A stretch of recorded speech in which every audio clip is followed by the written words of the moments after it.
We got to talk about our boy Luka, though.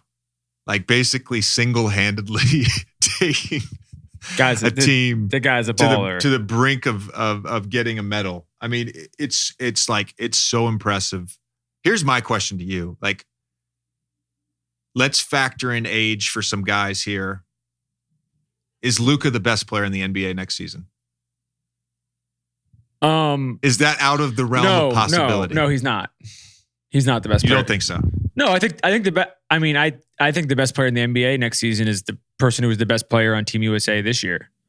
Okay. I think Luka, and he lives in the borough of Brooklyn. I think that Luka, I think Luka is going to be in the conversation, for sure. But like everything that Luka did and everything that Luka did in the playoffs and like that, like KD's done that for years and has won, and he's done it at a higher stage. And even just talk about a crazy, the guy tore his Achilles and then he did what he did in the playoffs, even though they didn't win and they had some, bad luck and everything like that, why they didn't necessarily get to the finals, and then took no time off and did this in Tokyo. I mean, that's insane in its own right.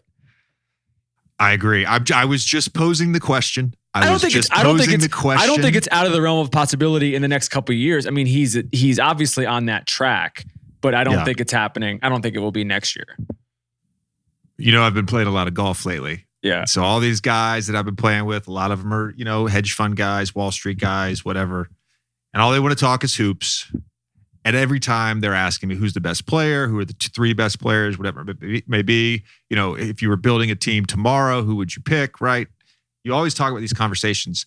And inevitably, like, Kevin's name comes up. And I'm just like, he doesn't count. Like, he just doesn't count because he's a cheat code. Yeah.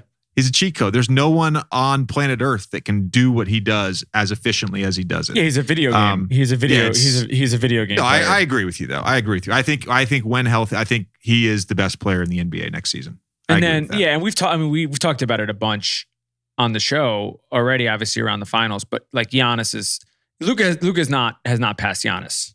You have to put the playoff pedigree into the equation when we were having this conversation. And right now, Luka hasn't gotten out of the first round.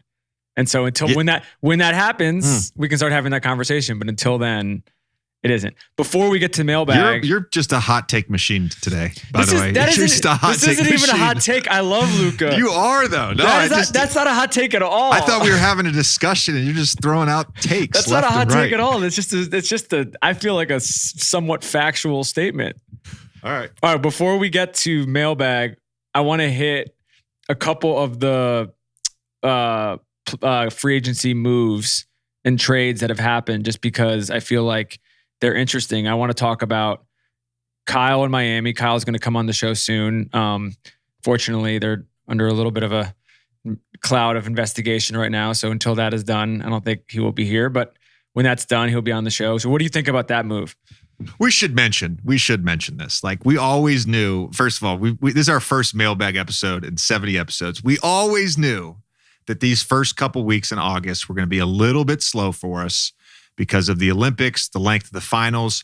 Like, we hit up a bunch of our friends across the league this week, and like, everybody was like, I'll do it later. Basically, is what we got. Kyle was happening until this fucking stupid investigation. And I'm just like, it doesn't matter. It's going to be probably, we're going to do it in person, so it'll be better. But I also can I actually ask you this question separate of him and separate of this particular, what is the point of these tampering?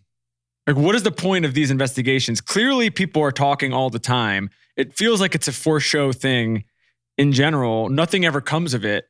So what is the point of doing one of these things? And this is the case both in Miami and then also with the Lonzo trade to Chicago, which I want to talk about the fit with the Bulls. But what's the point of the league even doing these sort of like investigations where nothing's going to come of it? It's a little bit for show, probably, I guess. I don't know. I think you'd probably have to ask the guy who's asking for the investigation. Yeah. I mean, there was, some teams like cleared a ton of cap space to get Kyle, and it didn't happen. And then, Lonzo leaving. So you'd have to ask that guy complaining.